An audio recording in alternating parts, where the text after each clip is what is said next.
It's really good to see you. Happy New Year, everybody. Please tell us if you're joining here, you are a member of Get It Right with Atarah Solutions. Say YY on the chat. You can type YY on the chat. If you're joining us for the first time, you can type FF on the chat. Just for the first time, you can just type FF. If you're here you're a member of Get It Right with Atarah Solutions, this is not your first time, you can just go ahead and say YY on the chat. Amazing, amazing, amazing. It's really amazing to see you, all the new people, all our followers. It's excellent. We are honored to have you. We are honored to see you. And it's an amazing, amazing year. We are really excited and looking forward to some excellent, excellent engagements this year. We have quite a lot lined up. Actually, the flyer for next week is already out. And if you have seen, we have a few things that have been lined up. So allow me to just do a quick introduction before we get on to the business of the day. My name is Grace Nzula. Where is Catherine? Catherine Sidandi, are you with us? Or you are also in the dark? Kevin, have you seen Catherine? She's here. I haven't seen her. Let me look for her as you continue with the intro. Okay. All right. So Catherine is our sign language interpreter. Yes, we are inclusive. We seek to be as inclusive as possible. So, all right. Yes, I can see you, Jack. Hi, hi, hi. Welcome, my Uganda family. It's been a while. I have totally missed you guys. My Tanzania friends, Clever from Zambia, and the team from Tanzania, we really are honored to have you here this evening. My name is Grace Nzula. I'm a HR consultant and trainer with Atarah Solutions. And you are tuned in to Get It Right with Atarah Solutions, which is a webinar series that seeks to demystify issues in employment and entrepreneurship. We have been doing this since COVID time in 2020. We started with how to register a business, and we have grown on to cover almost quite a lot. I don't want to say everything because I mean the year is going on. So and of course this webinar series is brought to you by Atarah Solutions in partnership with Balcon Housing, Stallion Construction Company Limited, Profiles International, Pathway Solutions. Pathway Solutions, I'm sure Frank will be tuning in shortly. Frank has offered quite a number of you online sessions for training, and you have also been able to get certificates while at it. So we are honored to have you, Frank, as part of our partner. We also have Kapula Mintito. Kapula Mintito is engaged in selling what do we call vipochopocho vya pwani, kama vile cashew nuts. They sell cashew nuts. They have mabuyu. My Ugandan friends, I am so sorry if you do not understand what those things are. Please come to Kenya. I will show you what that is. And then we also have Elsamea. Elsamea is a conservation center in Naivasha. My God, that place is beautiful. If you are looking to take that one, if you're looking for some me time, if you're looking for some romantic moments, if you're looking to just have us, you know, that the me and you moment, or just silence, you just want your own, it's a sea face, or rather lake facing, and it's quiet. They have a museum there, the beautiful story about the lion Elsa. They have quite a lot of artifacts there. They have bird watching. My God, Elsamere is beautiful. You can actually just drive down there for lunch and you will enjoy it. Their food is out of this world, I tell you. Amazing, amazing, amazing. And of course, we have Profiles International. If you're tuned in and you seek to become a certified emotional intelligence practitioner, please, this is the Genos model of emotional intelligence, which is offered at Profiles International. If you wish to start that course, I will be sharing their flyer on when the classes are starting just before we end this webinar. And then, of course, we have Suluhu Mediation Center. Yes, in December, I became a certified professional mediator with Suluhu, and I'm honored to be partnering with them. They have the physical sessions happening in Nakuru next month. I will also share the flyer as we go along. Suluhu Mediation Center, we appreciate your partnership, and thank you for for making the world a better place.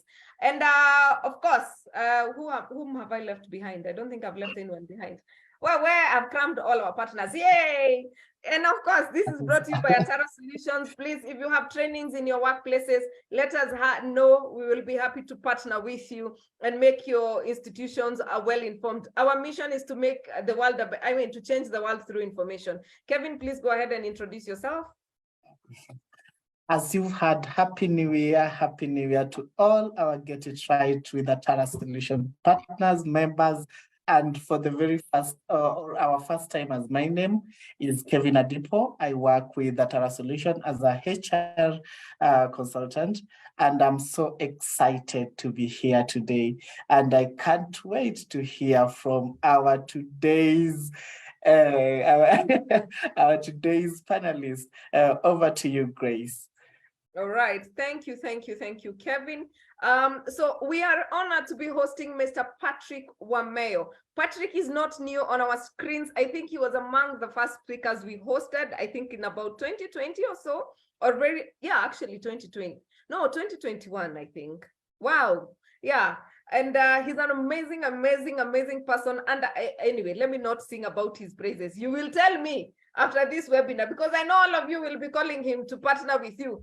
He does personalized coaching for financial management. He does groups. He runs an institution called Financial Academy. And you're about to get it right from Mr. Patrick Wameyo. So Patrick, I know I have eaten a bit of your time, but please jump in. Tell us, how do we manage our money in 2023? I mean, the economy is, I don't know. And then we have recession scare. Everyone is talking about a recession that's about to hit. I don't know when it is about to hit, or we have just been in recession from since I don't know when. And then here we are with a lot of hope. I mean, we don't have a pandemic, we don't have elections. We are just getting settled back to work. So how do we multiply our money? What do we do to become better? Because I have a lot of questions, please. Just educate us first, and then I'll come back with the questions.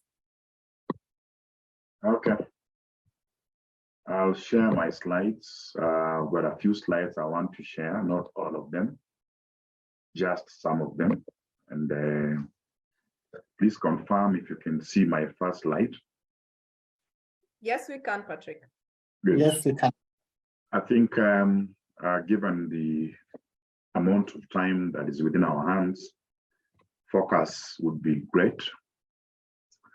We then ask, what is it that we are responding to? We are responding to just after December situations. There are a lot of people who are currently facing financial chaos because of what they did with their money and themselves. In fact, what they did with themselves and their money in December. Then there is the natural reality of we have years ahead of us to plan for. So I'll be discussing a bit of planning, and then I will specifically walk the entire congregant through some Excel tool, just to look at what we call a current financial situation analysis. I wish I could do the assessment only for 1 hour, but I have 1 hour to do everything. So yes, let's go. My name is Wameyo Patrick. I have been in financial literacy since 1999. I think those are enough years, slightly over 25 years, been teaching this to adults, both in organizations and more recently individually on one-on-one. Now, not anything about my history anymore, because that will be a waste of time. I start by putting before us the challenge. What is it that most of us are going through? All of us would like to manage our finances for better lives. But while doing that, we are faced with the syndrome of dependence, otherwise also called black tax. Quite a number of people are unable to make head or tail between what is a good debt, what's a bad debt, until it ravages. And then there's the natural pressure, or peer pressure as we call it, trying to fit in the millennials, Z, Y, name them other than X. It's not a very big problem among X, because X's are now experienced out of the same. there is a huge attitude and a huge desire to eat from your future, borrowing for consumption. And what is key to change things, developing an investment mindset and the paternal skill gap that exists. And of course, the place of business ideas and some savings for test run. Now, I don't believe that there's a challenge called recession until it occurs. And if it's national, then it'll be a big problem. But if it's regional, then it's a normal problem. Everyone is suffering. So I would not worry much about recession. Recessions are usually opportunities for people who know how to invest. It is a problem for those who don't know how to. Now, with the challenge on the wall, then what's the typical response? The challenges. For some reason, my machine is hanging, but let me put it back to mobility. In a day-to-day, the picture speaks to us the kind of challenge we feel in the pocket. This is a personal challenge, not on everyone's situation. We have these situations, but then how we make choices put us in two baskets, those who can manage them and those who cannot. I am here to speak to those who cannot, because we are called to deliver those who need to be delivered. If you look at those clouds of expenses, some of them will take a backstage, some of them will take a front stage, and some of them will be in between the two, depending on how tough the choices you make or you choose to make, and when you choose to make them. We'll come to that as we go. This will form the background of our discussion. The typical responses is usually financial planning principles, the practice of them, of course, the processes and the practices, an understanding of the budgeting process, items of income, expenses, net monthly cash flow, all of which are outputs of a budget. I will look at those three items particularly with an Excel, balance sheet, and income statement to try and make them sound lighter and easier. The whole situation of lack of prioritization, the planning behavior, not a plan. The continuous behavior of planning is different from having a plan. Then, of course, developing and implementing a savings plan as habitual as possible. The other usual response is an understanding of the financial planning process, where you look at your long-term view of your life, then you build in your plans such that they fit in the present as you also build the future. In that comes in what I'm calling the assessing of current financial situation, which is really a look at those three numbers and others that I had mentioned earlier, and the whole situation about investment recommendations. Ideally, this slide is providing a picture of what ought to be. Unfortunately, what ought to be can take us 4 hours to discuss in detail, so I'll only discuss the main things. The picture I am showing you is a picture of a person who has made a choice to prioritize a few items in the previous clouds so that they focus on what must be done, create some savings, and even buy some tools. That djembe there is a sign of a tool for the most basic person. For a very complex fellow, that could be a tractor if you're in farming. That could be a machinery if you're in manufacturing. But to be able to create priorities, to build up your savings, still meet your objectives and create tools for multiplying money is a choice one makes between choices, including black tax and others. So for me today is to try and go straight to the matter and try to give it meaning. I am taking an assumption that the people in this sitting are generally in their early 20s, spreading up to 50s, so that my conversation does not become irrelevant. I'll try to constrain myself between 20 and 50. I will not have enough time to discuss retirement plan today. Now, what I have there is a picture of common areas of wellness. These are the areas where all of us spend time and money. We invest time and we invest money.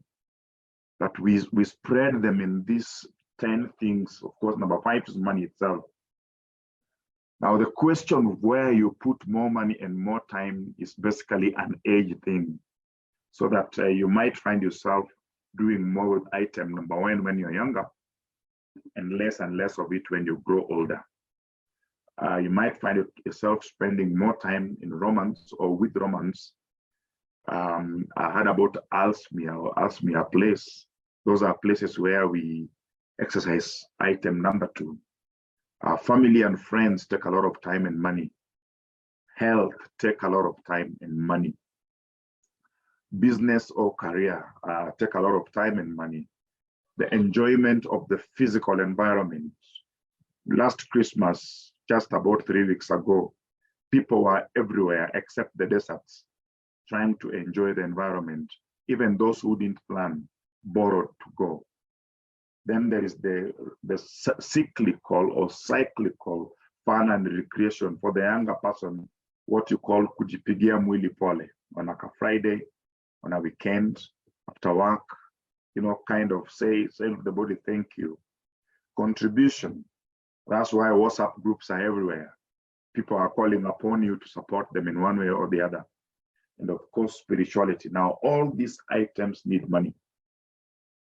So financial literacy, which then enhances bank balance, and the growth in bank balance enhances your ability to have a safe, an amount of money set aside to fall back, what we call safety, or what we call emergency fund in basic language.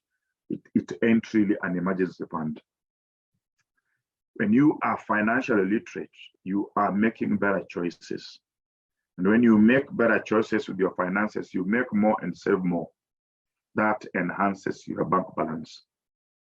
The growth in bank balance creates excess. It is the excess that then becomes safety, a safety net which you can fall back when times are hard or when times have changed. And then you're also able to invest to generate more investment income. And the cycle of poverty is replaced by a continuous cycle of wealth creation. One thing is for certain, that poverty must get out of your cycles for you to have the investment income take over. It will not happen otherwise.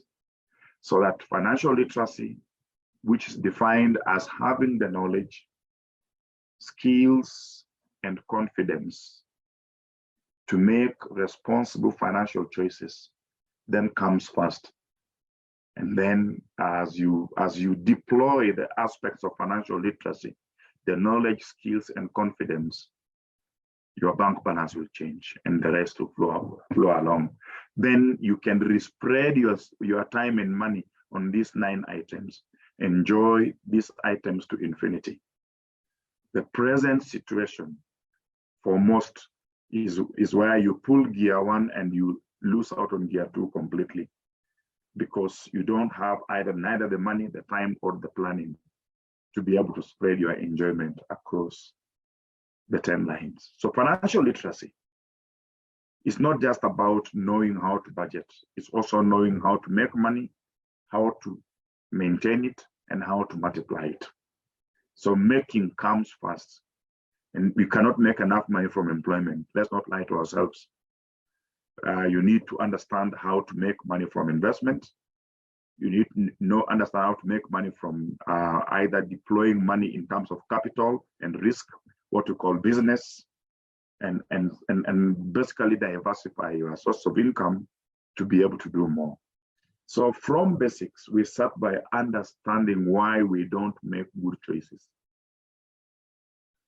That is the essence of that photograph, that cat and the lion may belong to the same family or relatives or cousins, but a cat shall never be a lion, even though a cat can behave like a lion if it is raised among the lions.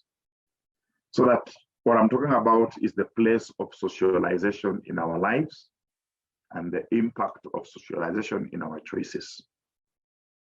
I need us to understand that our lack of financial literacy has got nothing to do with not doing CPA. Even CPAs are financially illiterate. It's a question of practical choices made with money until it gets really smart. So socialization is the very first foundation where we get to pick some of these things that are picked from your environment. Your mindset, what sticks out for you in your mind in terms of what drives your choices, the values which underlie each choice you make, the resultant mindset from the application of those values eventually create a character that determine your choices from time to time. What becomes your judgment of what is important in life, the personal level values start with the community, through our families, and then are retained at our levels. And our kids pick them from us. So when I'm talking about how do you spread your money in these 10 things, it is as different people, starting with what they were socialized in. And just to be a bit more practical, if you meet any Indian family, regardless of the level of income in the Indian family, one of the very strong values that Indians practice is the value of setting aside. And it's something that the family, the parents pass the children as a notion and a practice. It is not very common among us who are not Indian. Most of our families don't pass down the value of savings to people. Children do not understand why they should save because they did not save in practice. So that by the time you're now an adult, you're still looking at money as something that should be fought, as opposed to something that should be used to multiply more money to create more fun for yourself just in a few years ahead. So that perception, that personal level values, especially that makes you make judgment about whether to spend time or money on an item, is a key differentiator between two levels of financial literacy and financial literacy. I leave that at that place. I don't want to discuss financial planning in details, but I just want to say that financial planning is a solution to a disorganized financial situation, in the sense that it gives you 4 things that help you to organize your money. 24th of January, 2 or 3 days to payday, if not already on payday. A number of us are just on debt. Literally, you are running on debt, hoping to get the first income. And the first problem you'll solve is the debt burden. That cycle of debt can run in your life for the next 6 months unless you make some choices and stop doing some things and start doing others. So financial planning basically imposes what I would call a regime of choices, some of which are not interesting, but around which you must carry out certain behaviors, and then eliminate some things, reduce some things, and increase others.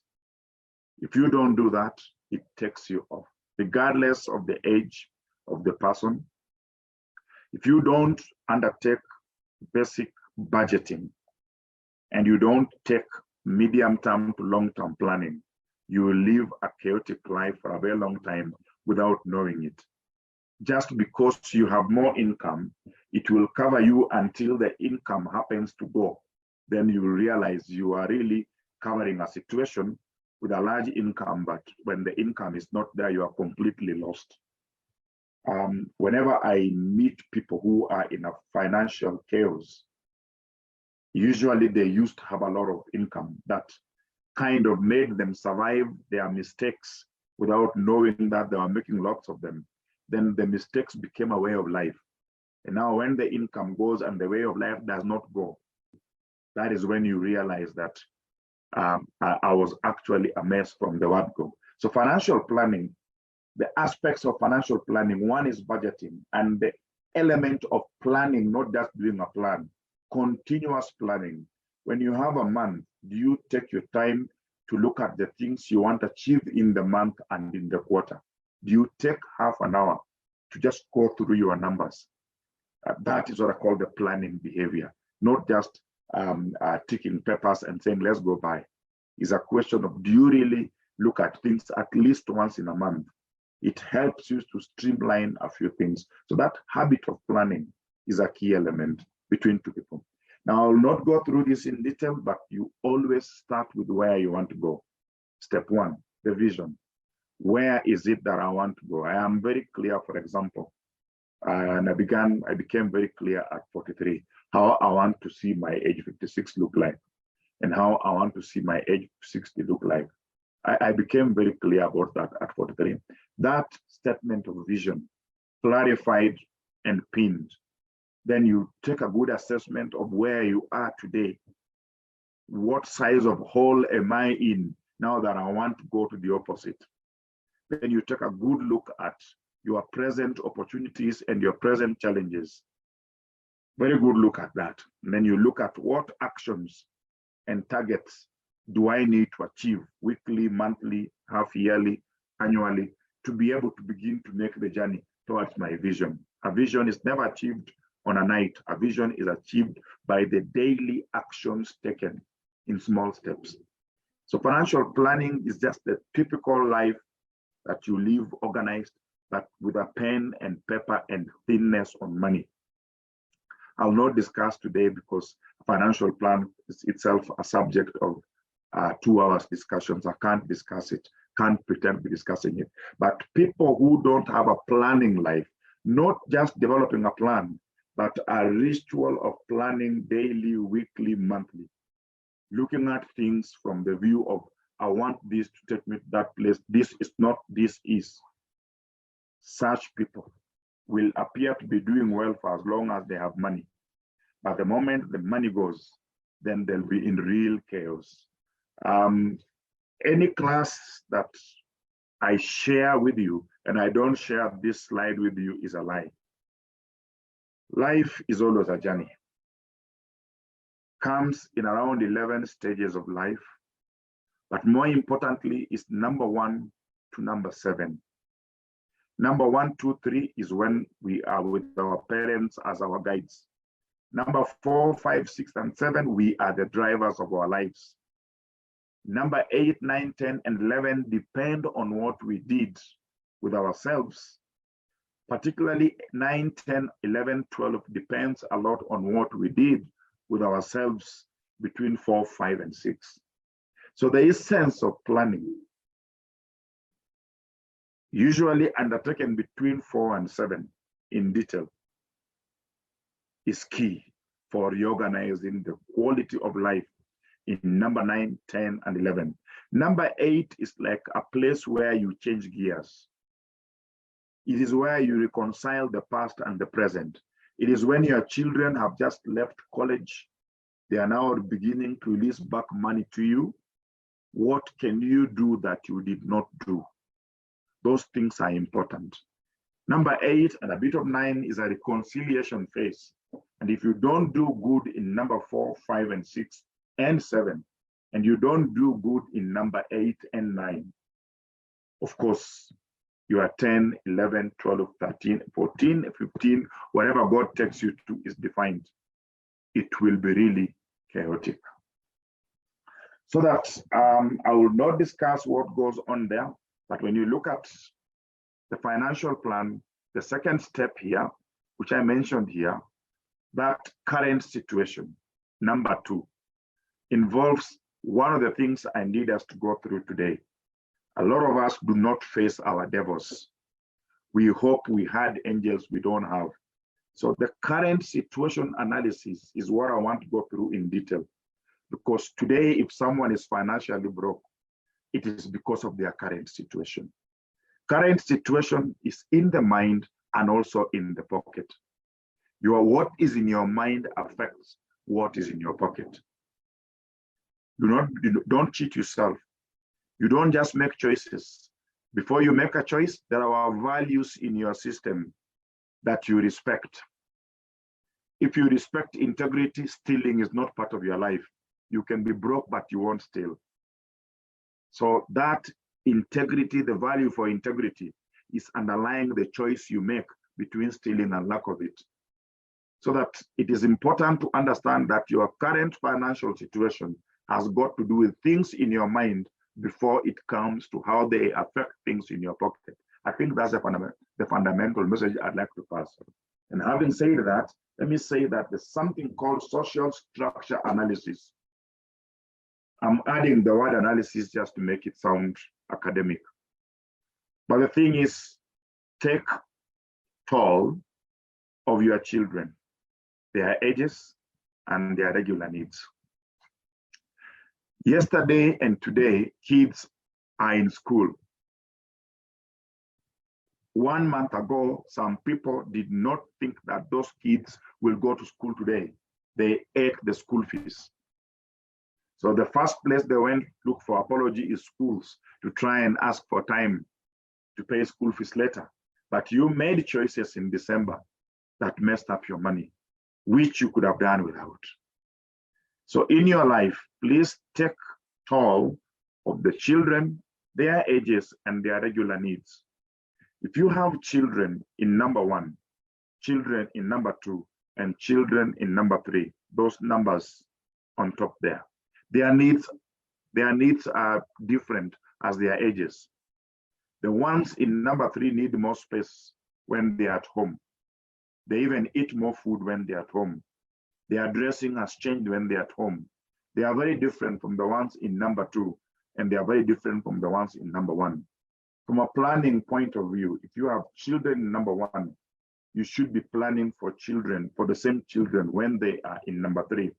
Because by the next 10 years, from number 1, number 3 is about 10 to 15 years, those children will mess you financially just through their changing needs, nothing else.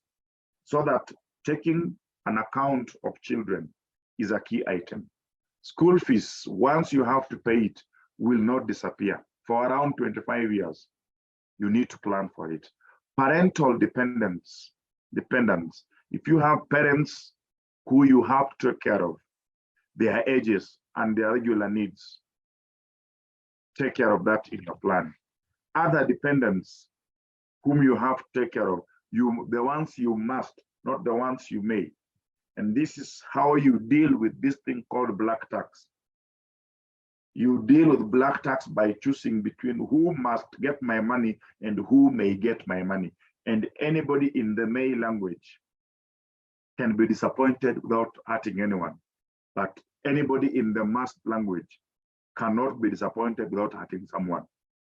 So you better think about it. The financial situation which you find in your account has got to do with the word relationship. And this social structure has that word relationship in it. If you manage it, you are doing good. Agostino, I'm seeing your hand raised, but I'll answer you towards the end. There'll be time for that. So don't worry. So if you take care of that, then that takes care of itself. There are choices which you have to make in the social structure so that we eliminate black tax that is unnecessary. And when it is necessary, you have no choice about it. You plan for it. I'll look at that financial statement later, but I just want to tell us that a lot of us don't take toll of what exactly are our incomes. How regular is it? How stable is that regularity?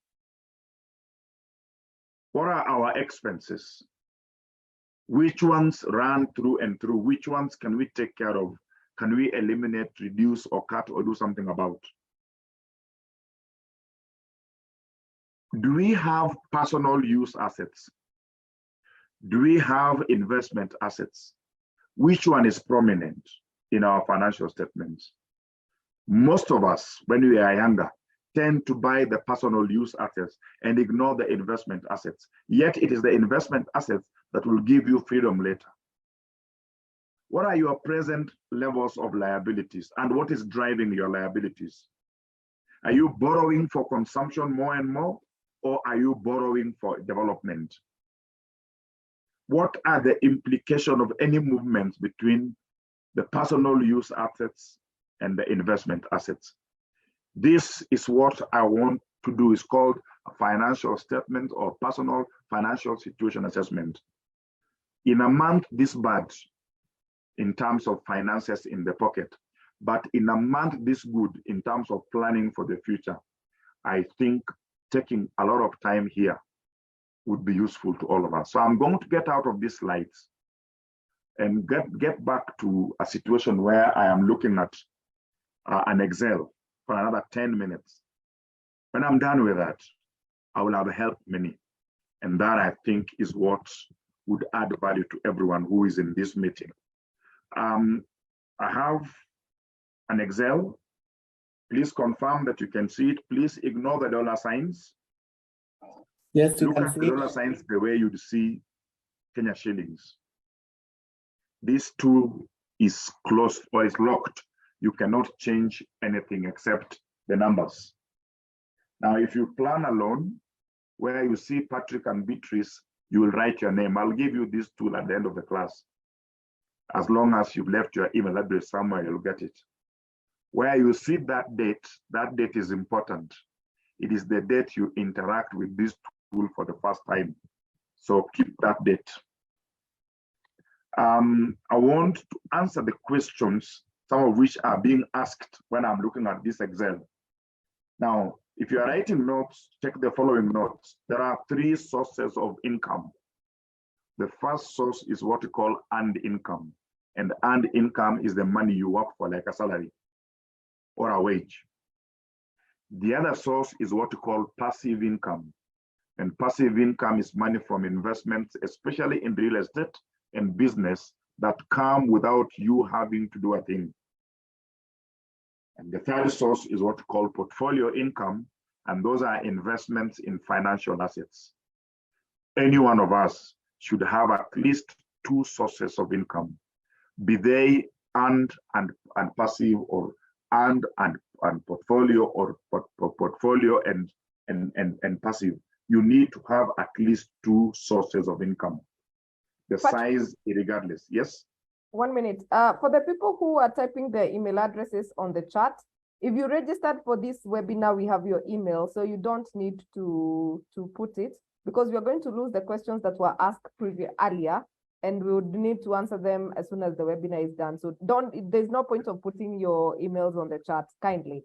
Thank you. Good. So those are the 3 sources of income you need to earn from all the 3, but at least 2. For the younger people in the house, please hear me. My first son is a graduate. If you are making just 3,000 bob a month, you can afford Safaricom shares. That is 3,000 extra. So either you buy the shares directly, that is portfolio income, or you accumulate the money 3 months and buy. But don't do nothing saying I have little money. Investment is about buying small, buying over a long time. Now, total there, we have one item called total income. That is the sum of all your incomes. So when you are spending from all sources. Again, when we come to expenses, there are what you call discretionary expenses and non-discretionary expenses. The difference is important. Discretionary means we can make a choice about it. Non-discretionary means that we cannot choose to do without the income. We can only choose to do with a certain low amount. I mean, with the expense, we must spend money there. For example, you must pay taxes. If you are not owning a home, you must either pay rent or a mortgage. If you own a home, you must pay utilities. You must use some power. You must use some water. Lately, we are using home Wi-Fi. Those are utilities. Maintenance is the money that goes into running the family. Everything, including what we call the general welfare, those kinyozi, salon things, house girl, and what have you. That's the money you spend every month, which you must spend to sustain a lifestyle, other than food and clothing. That is huge in most households. Home insurance is for those who have homes. Food and clothing depend on the size of your family, but all of us spend money on food and clothing. So these are non-discretionary expenses. What I have in this area called expenses are non-discretionary. You must incur them. The question is the amount. Now, when you come to tithing, is a question of faith. Other expenses in this Excel are expenses which you must incur, but which we don't have headlines for in this Excel. For example, if you must pay school fees for a nephew, a brother, or even a child you've sired somewhere, you have to do what you call childcare. You can put it under other expenses. So any other expenses which you must carry and are not represented by the headlines here fall under other expenses. Anything from credit card 1, 2, car loan 1, 2, school loan 1, those are borrowings. If you have borrowings, you can put them in any of those lines. The Excel is designed to treat them as borrowings. And you'll end up with the difference between what you had earned as an income, what you have spent. The difference is called net monthly cash flow. That number currently showing as 88,253. That line is the line that says you are either poor or rich. If you make all the money and spend all of it, unfortunately, you will not have enough remaining in this line. Now, this line carries the money that we now use to incur what we call discretionary expenses, expenses which we can refuse to take. Kama kujipigia mwili pole, for those of us who understand that language, items of entertainment, items of investment, items that follow when you have lived your lifestyle depend on that line number 38, net monthly cash flow. So if no money is remaining there already, you are living below your line. You are borrowing from the apps, you are borrowing from the banks, you are borrowing from all the sources. That is key. Now, if you go down, we have assets, and assets come in two categories. The assets which are for investment are called class F. The assets which are for your own use, the personal use, are called class G, what Americans call doodads, a home, plot that don't produce any money, the car which you bought for your own enjoyment, the things in your house that like furniture, blah, blah, blah, come under other. Those two categories of items are important because on the right-hand side, we borrow the liabilities. We borrow on cards, we borrow on car loans, we borrow on school loans, we borrow on mortgages, we borrow on all those sources to finance this. But most of us put those numbers in the G area rather than in the F area. The F area produces income, the G area does not produce income. When you interact these two, when you interact the income statement and the balance sheet, you produce these numbers on the right here, on the right-hand side here. How much do you keep? That is an aspect of the money remaining in the net monthly cash flow. How much is remaining in the net monthly cash flow? For this line, 88,000 is translating into 2% of the income. How much of what is remaining at the end of the month works for you? In other words, produces some income. Those incomes are produced in the passive income and the portfolio income. If you can see 35,000 rent, if you can see 15,000 from business, if you can see 15,833 from interest and 10 from dividends, that is 27% of the income coming from those sources. If you are not earning money there, then it means that you're depending 100% on a salary. This person is depending only 100 minus 27% on the salary income. How much taxes you pay is a subject to how much of the income you have beyond the primary income. How much of your houses go to of your income go to housing? That is either rent, mortgage, or insurance that goes with it. A very key number. You should never spend more than 33% towards housing, be it mortgage or just outright rent. Rent should never more than 12% of gross income. And all that you pay towards a mortgage should never exceed 3% of your gross income, or indeed 50% of your net income or net disposable income. What you're seeing there as doodad, 24%, is to say that you have bought assets that you are using for personal use. Doodads are assets which we buy for our own use. Let me take you there. I want to demonstrate something there. Currently, this person has only 700 and 350. Now, most young people would go and borrow 10 million shillings to buy a mortgage or a car. Now, I've just made that line 10 million. Look at what happens to the doodads. It moves to 77% of your money. Now, doodads attract interest. You've borrowed money on a mortgage.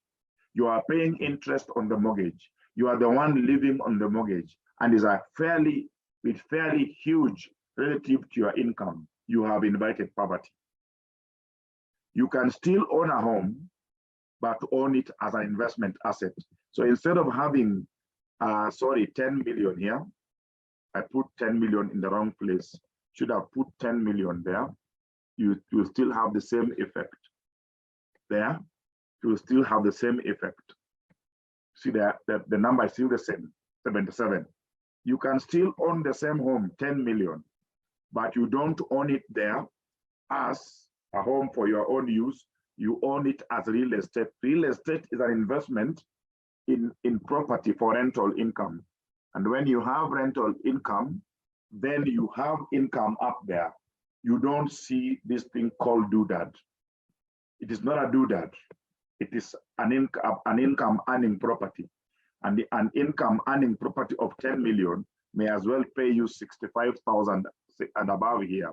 So your income changes, the numbers change here, and the assets also change. So the choices between whether we own a property for our own use or we own a property for rental income is key.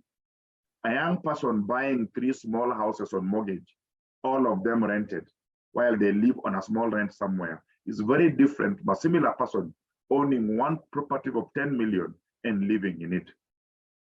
One has rent of about 80K per month coming from that 10 million available for investment. The other one is pushing money out in the same amount of 80 per month. So you are 2 people of the same age pushing money in different directions. Someone is pulling money to him, the other one is pushing money out. And one will be very poor for a long time because they lack the capital to take around in a cycle manner. So just the understanding of how your financial situation look like determines whether your poverty is going down or is rising. And so I want to say that these assets here called, these items here called liabilities. If you don't use them right, instead of helping you, they take you down. What is required of you is that when you borrow money, for example, now 7.1 million has been borrowed, you should have most of that 7.5 million in category F and a very small percentage of that money in category G, so that your net worth, the sum of everything you own at 4.25 million and 3.19 puts you in a much better situation when the money is used well. If the money is used well, you don't have this negative number here, which is 2.85. That is the difference between 7.1 million borrowed and the 3.119 invested.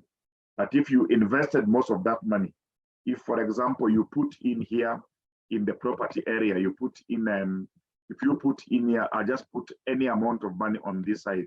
If you put in here 3 million, that number changes significantly. You can see that that number has become positive because the money is invested. When the money is used to earn a quality life, Now you bring a big car, you enjoy it. Bring a big house, you enjoy it. The future is flat. That's why you see a negative number there.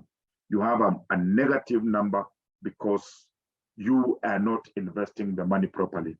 So try to understand what is the right way to keep my assets and what liabilities should I use to do what and how should they balance out. That's a very key item for anybody in their middle ages. I don't think there's enough time for me to emphasize more of that. But I'll tell you what, if your current situation is not given a good look, every day shows the current situation by evening. You will have cumulatively many bad current situations that at the end of the year and at the end of 10, 15 years, leave you in a very bad financial situation. By the time your children are beginning to go to campus, you may have been living large, but you now can't afford life because life naturally gets more expensive as we get older. I think we can now begin to answer questions so that we are able to deal with the issues people have raised within the context of time and available time. Hey, Patrick, sometimes you're too real. Well, I can't lie. So we get you, right? That's why you're here. Well, Because I have seen Lillian on Facebook saying, hey, we need deliverance. And I agree. And I see Alexander here saying, what? Hey, somebody else has told me on WhatsApp. Sasa wanaume, what do we do about the side chicks? Because they are not on budget here. They are not. God, what a way to start the year. This is amazing, amazing, amazing, amazing. So now, Patrick, I had a conversation with a friend of mine yesterday. Yes. And he was saying that if you build a house, Yes. a house, say for example, a house you're not going to live in, it is not a good investment. Same as buying land and same as paying for mortgage. Yes. Now, what's a good investment and what is not? A good investment is you have to consider time element. A house is not necessarily a bad investment, but within the context of time, is it brought too early? Is it brought too late? If I maybe look at somebody in this sitting who's 25 years old, they don't need to rush to build houses. Their income is still small. You see this apartment selling for 1.8 million from Savo, 1.6 million. If a young person buys that on a mortgage today and continues to stay where they stay, 5 years from now, that property will most likely be 3 times its value. 1.8 million will be anywhere in the ranks of 5 to 6 million shillings. And the rental income will have grown from approximately 13,000 to slightly over 26,000. So you have 26,000 bob coming to you a month. You have net worth having grown from 1.6 to around 6 million. Now, if you sell that property, you are able to have the capital to start your life. That is taking advantage of capital gains for a young person. Now, think of me, I'm at 53 turning 4. I put in about 22 million into buying a flat now. What the hell am I doing? I'm not improving my life. I'm only putting more strain in my life. So in the context of time, is the investment likely to turn your situation around? Or are you holding a nice looking asset that is getting you the least amount of return on that money? Again, there are people who know how to do business. There are people who don't know how to do business. Those who know how to do business will do a lot more with 20 million. So as you listen to this, ask yourself, what context am I in? So somebody who can invest 20 million and make 200 million will definitely be finding you rather out of place when you are preaching buying a property of 20 million. But look, in 8 people in 10 do not know how to do that. So they would rather buy a property for safety But again, do you need to buy the wrong size of property at the wrong time so that it causes an imbalance on your payslip? It is important to also understand that there are investment grade property that can earn you rental income, good amount, without having to make a lot of money in it.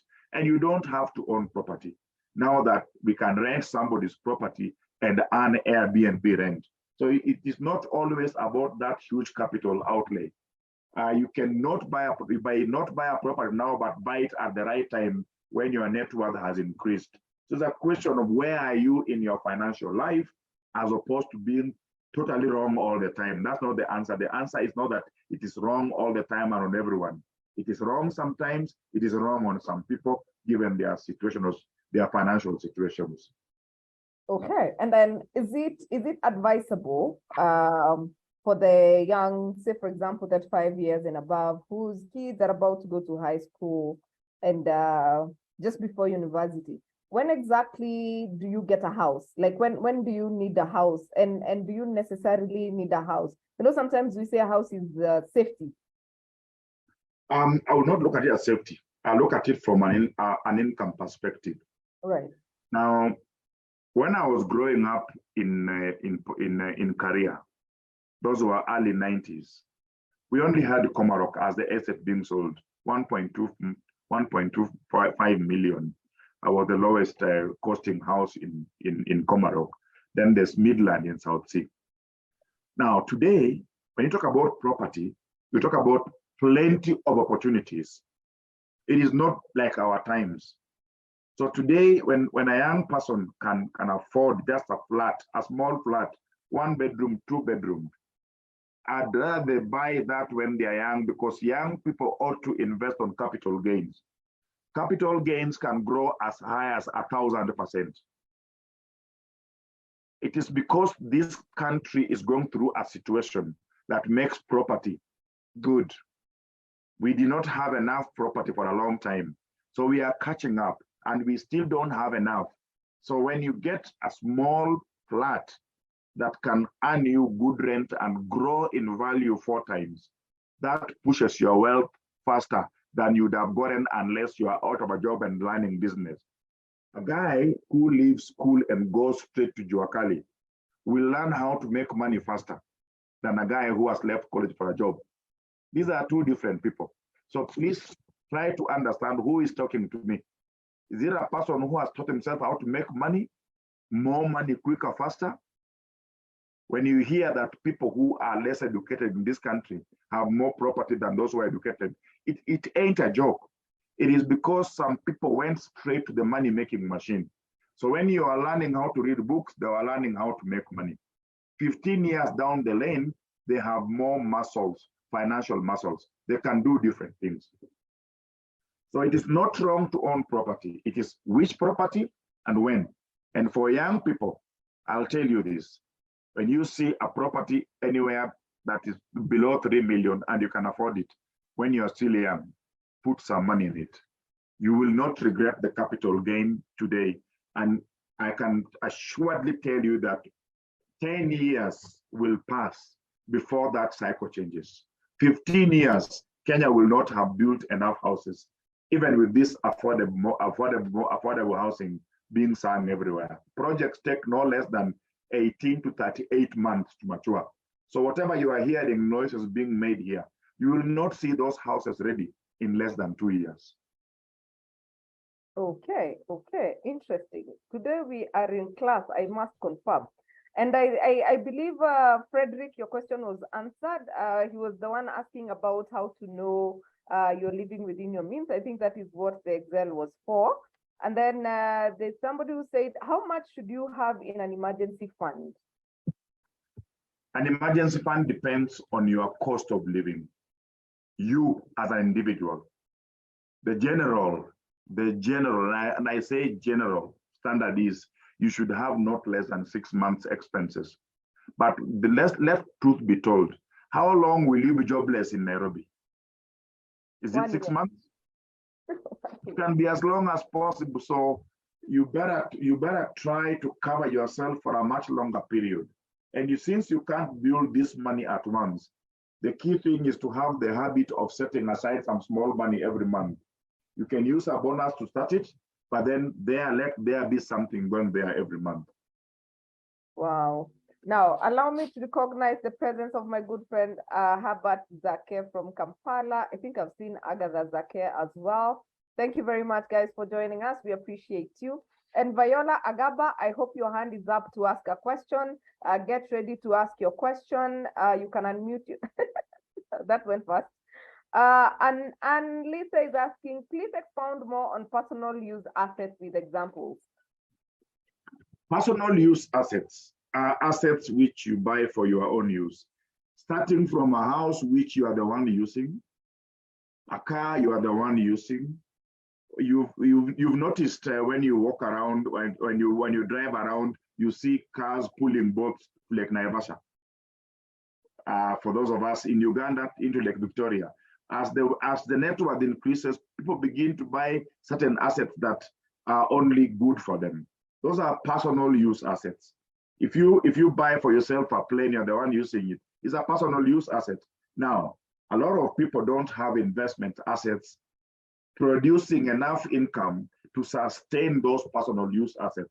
That imbalance is financially wrong. A lot of us, Kenya, Uganda, Tanzania, all East African countries, including Rwanda, tend to buy bigger cars than our income can afford. It is easier today to find a young person across East Africa driving a 3-liter engine upwards on an income of 300K or less. That is chaotic because you spend about 50,000 Kenya shillings multiplied by 30 for Uganda or otherwise on just running the car per month, when you could have still had the car but spending slightly less than half of that. So that inspiration to look good, look different than you are, causing you to buy certain things. You are living on a huge apartment, too huge for your income. You put in a car which is also huge. You are carrying a very huge proportion of expenses on your payslip that is bigger than should be the case. So personal use assets always attract some expenses that come with the ownership of asset. The first one being the interest which you must pay. If you own a car and a stone hits your windscreen, you must repair it. You lose your tires, you must repair it. Between December 24th and today, 24th, I've already spent slightly over 74,000 bob keeping a car just because I lost 2 things. I mean, I could have done without that. So I can clearly tell you that you don't balance those 2 things, they'll mess you up. And I think there's a guy there called Frederick Majiwa, yes, who asked me, living within your means. yes. And now, let me say this, living within your means is not uniform to all. It starts with family circumstances. There are uniform rules, but within those rules, there are lacunas. One, you should not live on more than 50% of your net disposable income. Your net disposable income is calculated as the gross salary minus the Social Security Fund, minus the National Hospital Fund, a contribution, minus pay as you earn, and minus pension. Whatever remains, divide by 2. If you are living on, if your lifestyle covers more than half of that money, already you are living beyond your means, whether you are alone or with a large family. Your expenses per lines are bigger than they should be, regardless, whether you have a big family or you are living alone. So that is how you know whether you are anywhere afraid. And the insurances, somebody had asked about insurance premiums. Where do they fall? I'm insurance premiums in your expenses fall under other expenses. The headlines in that Excel I told you cannot be revised, but any expense which you must pay per month, put it under other expenses. It falls within the non-discretionary expenses because it must be spent per month. Okay, and then there's somebody saying, supposing I build my own house at 40, does that work? Whether you build your house or buy it, regardless, it's still a house, it still costs money. The question is, if you are building it from your business, it's a different source of income. going in there. If you are building it from your salary, it's a different money coming in there. There may even be a loan going towards buying the materials. The question is not whether you buy or build. That's a completely different decision we normally make based on other aspects. The question is the house costing you money per month or is it not? I live in my house, but when the money I have put in the house outbalances everything else, that house becomes a problem to my financial life. The question is a question of the relative balance between the assets that you're holding and the levels of liabilities. If I am borrowing in my life because I spent money, a lot of it building an oversized house, that oversized house has caused my financials go into a mess. It is not just the size of the house, it is the financial impact of all these things we do.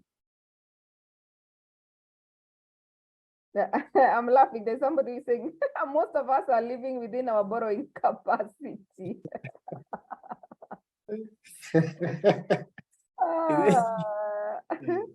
Yeah. So, yeah. There was another question I had seen. Is it wise decision to invest in real estate? No, this one. Items like dividends don't come in monthly, but quarterly or annually. Do you register it the month it comes in with the assumption that this is monthly budgeting sheet? You take the annual income and divide by 12, get the average balance. By the way, dividends tend to come in very small portion, but very effective income. One you should never ignore having. All right. Wow. Now I can see, hey, we have really learned. Yani today, first of all, Kevin, do we have anything on Facebook? Is there a question on Facebook? No, we don't have a question on Facebook. All right, Daniel, you wanted, okay. All right, so, wow, before we— Somebody is asking, what about taking loan to buy land for speculation? Now, let me just answer that because there's a salient point there that is not mentioning. Before you buy any property, please understand what you call drivers of value in property. Because if you buy land for speculation and you don't understand the drivers for value, then you're buying anything. It's like buying a plot in my village somewhere in Nyanza. It will never change the value, even if it takes 20 years. But if you understand that government plans, such as infrastructure, changes the value, and you then look for the government plan and read it and understand it. All the 47 county governments have just prepared 47 plans called CIDP, County Integrated Development Plans. Before you buy land for speculation, pick such a document and understand what does the county intend to do where? What infrastructure will be introduced in that area because of that development? How does it change the value of investment in future in that area? So then you buy that land. So that you buy it if you want to speculate. You buy it planning with the government. If the government fails to do what they said they would do, you've just bought hot air.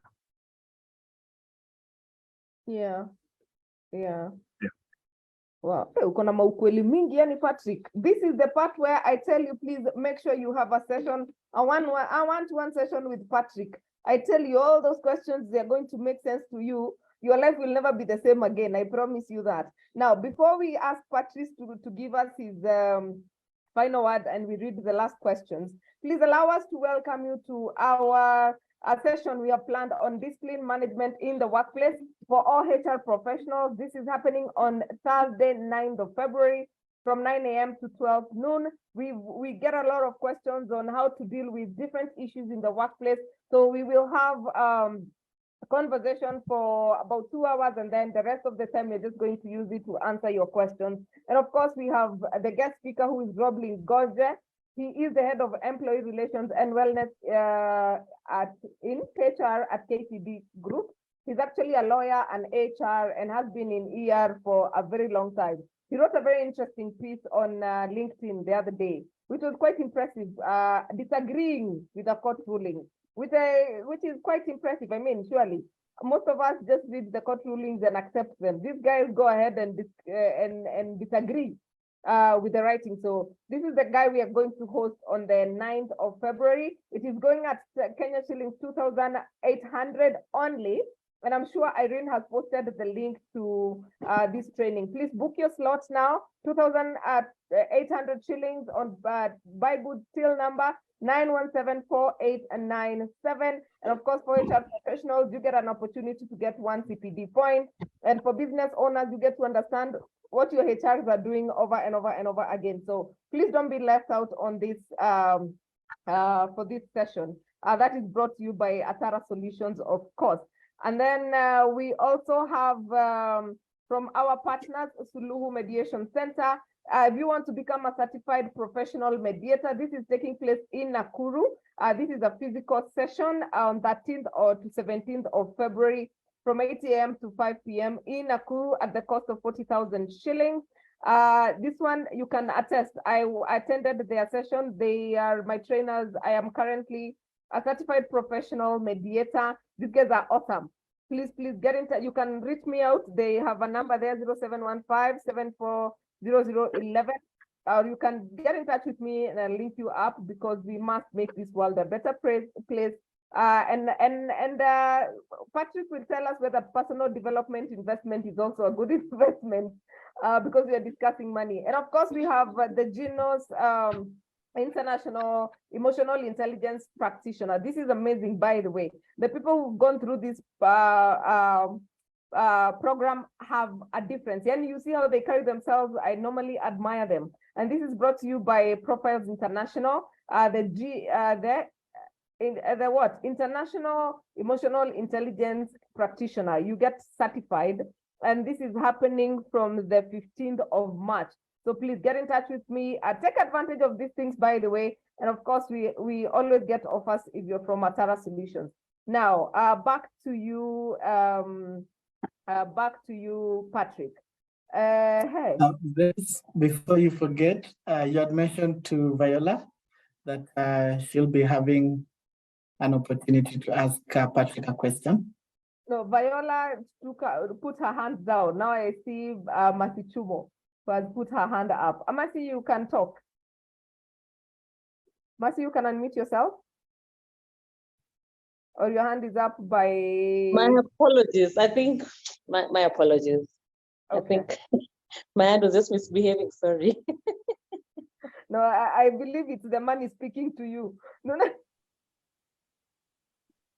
So we pray for financial breakthrough. All right, Patrick, we are trying to really invest in our personal development, and especially I'm talking about people who are below 45 and below.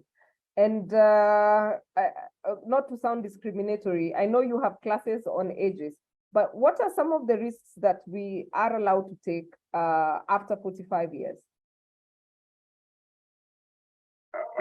Regardless of the age, first of all, let's be focused on this misplaced place of personal development.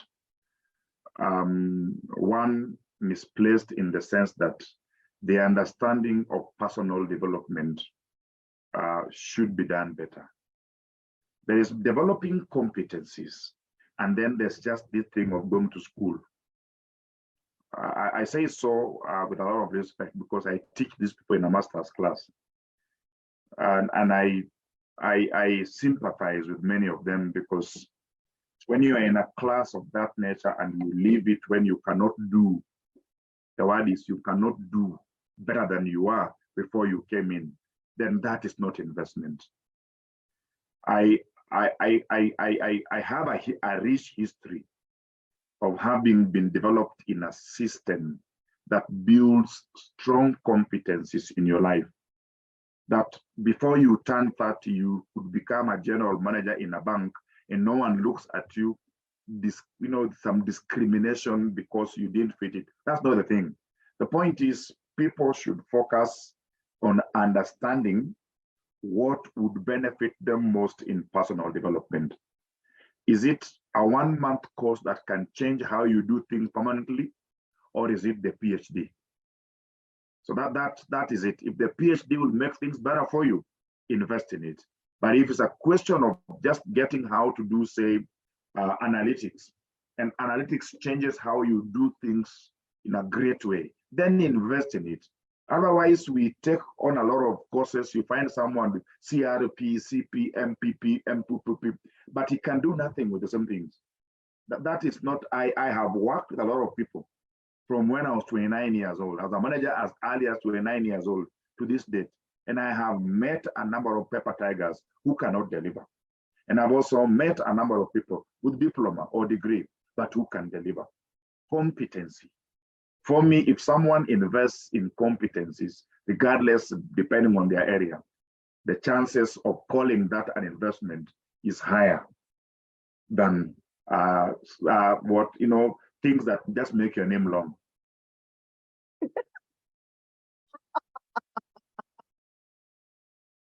CHRP, right now I have CHRP, CPM, but they help me do my job better. So I believe that's an investment. Yeah. All right. So, guys, I can see most of the, where is it? So we have shared quite a lot of information on your chat. If you are looking to get, somebody is asking how much Patrick charges, please get in touch with him. He'll give you his rate card. He has put his email address and telephone number on the chat.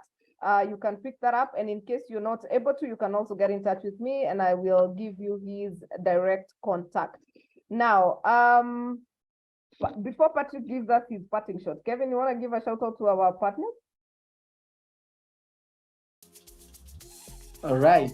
At this juncture, first allow me to mention that I am very proud to have been part of this wonderful, beautiful session that was brought to us by Patrick. And it is enlightening, I must say. And I wouldn't hesitate to reach out to him as early as tomorrow. Anyway, moving forward, this having been season 4, allow me to give a big shout out to those of us our partners who allow us to reach out to you in this wonderful platform.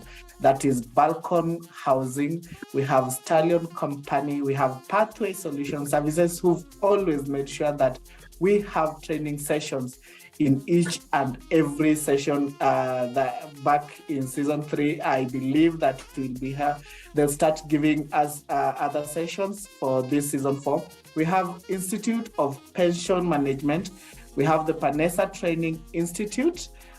We clean services that clean your carpet within 6 or 4 minutes. Is it, Grace?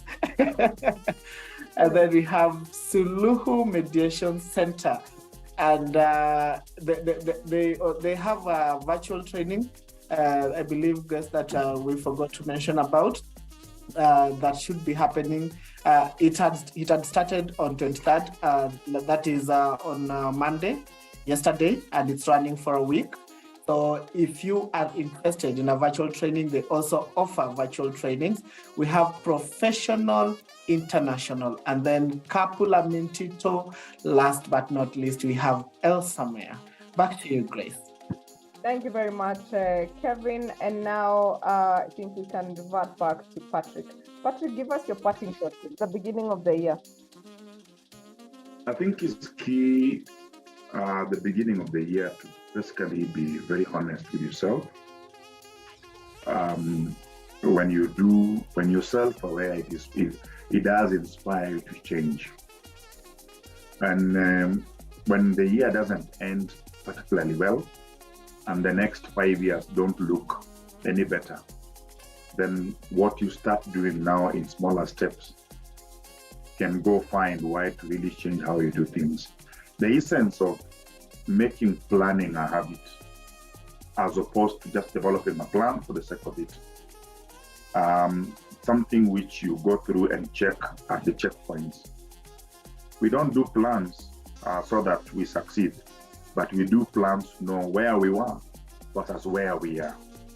And I think I can't say this without an iota of doubt. I was raised by a Scottish, and these people have a habit of planning. It runs in the family life. In our context, our parents are not necessarily people who had planning as part of their life. I think we can be a generation that can break that curse, so that we bring planning into our lives. And I'm not talking about financial planning. Financial planning is the end result of a plan. That planning aspect is going to be key in changing things. You will know what to reduce, what to maintain, and what to enlarge when you plan. That's all I can tell you. Plan. Wow. I think it's really important that we started with this session. I think, Kevin, you and I can agree to that. And of course, Catherine. Catherine, you're really thinking your life, eh? I'm sure right now you're... Catherine Sidandi is our sign language interpreter. And it's good to see you in the new year, Catherine. Thank you very much for making us inclusive. So our good people, it's almost 9:30 p.m. and I know this topic is the one that we cannot ever finish. Please get in touch with me or Mr. Patrick. If you don't get Patrick and you're not able to save his number currently, please get in touch with me and have a session with him. We must do things differently. We must be deliberate and intentional about our money. And especially in this year when we have grown up, you remember that right now you're the aunties and uncles who are in the kitchen or who are drinking during the family meetings. You're the aunties and uncles. So we are grown up now. So please, we will have this session uploaded on our YouTube channel probably by Thursday. For those who are new, we do this every Tuesday from 8 p.m. to 9 p.m. Please join our WhatsApp group, and I believe Jacinta or Irene is putting it on the chat, or is it you, Kevin? Please join our WhatsApp group and follow us on Instagram. Like our Facebook page, we always go live on Facebook as well. So if you're on Facebook as well and bumped onto this video by chance, please, you can also join our WhatsApp group or just stay tuned. Like our Facebook page, of course. And for you guys, it's really lovely to see you again. It's 2023. Next week, for the employees, we are discussing KPIs. Please come and understand what organizations are expecting from you. And for the HR professionals and business owners, come and HODs, heads of departments, come and understand how key performance indicators are set. We are dealing with performance management next Tuesday. We have a lot in store for you. We are looking to discuss relationships in the workplace.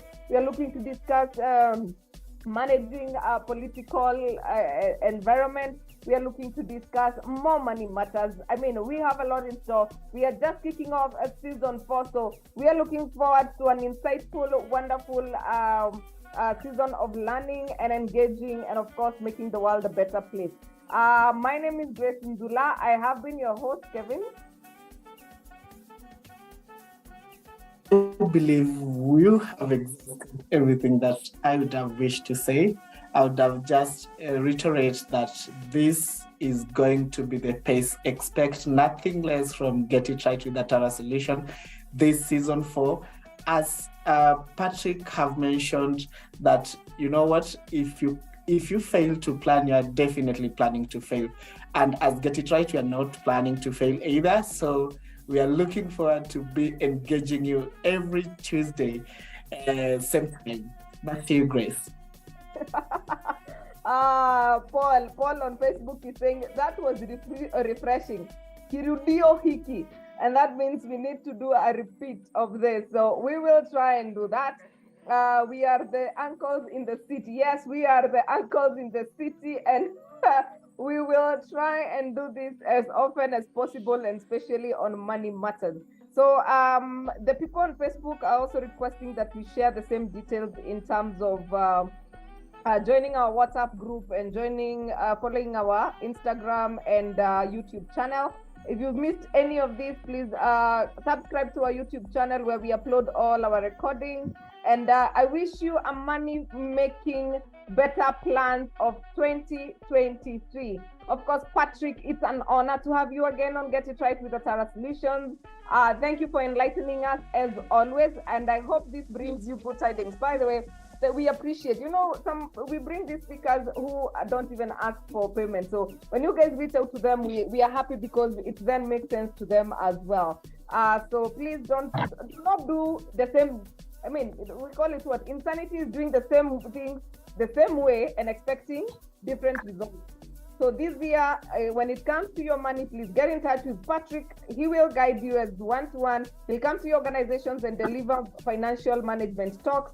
Like you can see, he's confident delivering it virtually. He's also confident with delivering it face-to-face, whichever way it works. So thank you very much, Patrick. We appreciate you. We appreciate your knowledge and keep building up on that. So, oh yeah, Ken Okot, it's good to see you. I haven't seen you in a while, yeah? Yeah, thank you very much. So, Catherine Sidandi, asante sana. Thank you for making us inclusive. And of course, the team at Atarah Solutions. I love you guys. Thank you for being great support. Kevin, Jacinta, Irene, Anne, and David. You guys are awesome. Without further ado, allow me to say good night.